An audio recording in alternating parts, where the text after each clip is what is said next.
Everyone, this is Doc Mitch again. Doc, irregular ang aking regla. May paraan ba para mabuntis ako?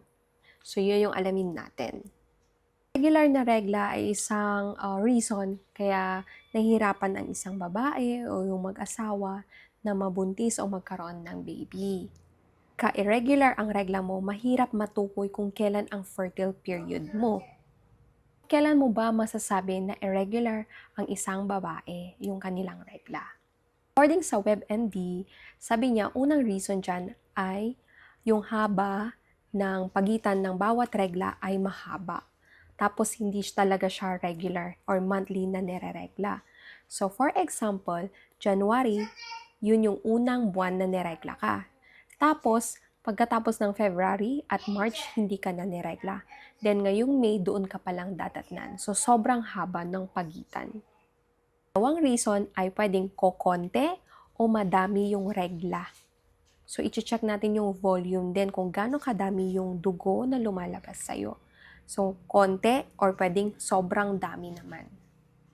Yung reason ay nag-iiba yung tagal ng iyong regla. So, kung dati 3 to 5 days, ngayon, minsan 7 araw, paiba-iba siya. Ang irregular menstruation ng isang babae o irregular siya ay hindi siya monthly na dinadatnan o hindi siya monthly na nireregla. So, yung mga reasons yan ay mga yan.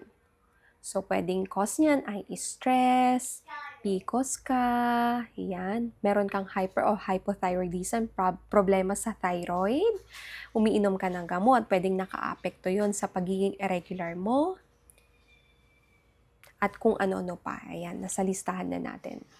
According sa Healthline, hindi lang yung regla ang irregular sa'yo, pati yung ovulation mo, kung kailan ka magiging fertile, irregular din yon. So, hindi siya ganun normal na nagpo-produce. Tips para mabuntis ka agad ang irregular, ang menstruation. Una dyan, pinaka-importante ay magpakonsulta sa inyong OBGYN, sa inyong doktor, para ma-check kung ano nga ba yung reason bakit ka hindi nag-ovulate o hindi ka nireregla ng regular o yung monthly.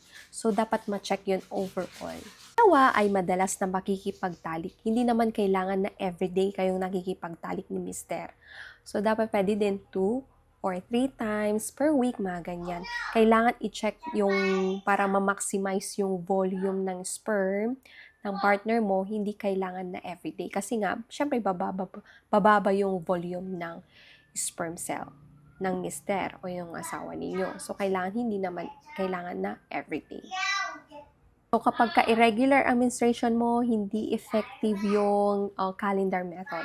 So, dapat i-check mo yung cervical mucus mo, yung tinatawag na white men's sa babae. So, kapag ka-watery, yun, igaganyan mo, i-check mo siya, watery, pagka fertile yun. Pero kapag ka yung parang sipon, kapag ka ginanon, hindi ka fertile pagka ganon. Tip ay dapat panatilihing malusog ang katawan ng babae at saka syempre si mister din. So, dapat both partners ay healthy. No, walang bisyo, iwasan ng alak, iwasan ang paninigarilyo, tapos kumain ng mga masusustansyang pagkain.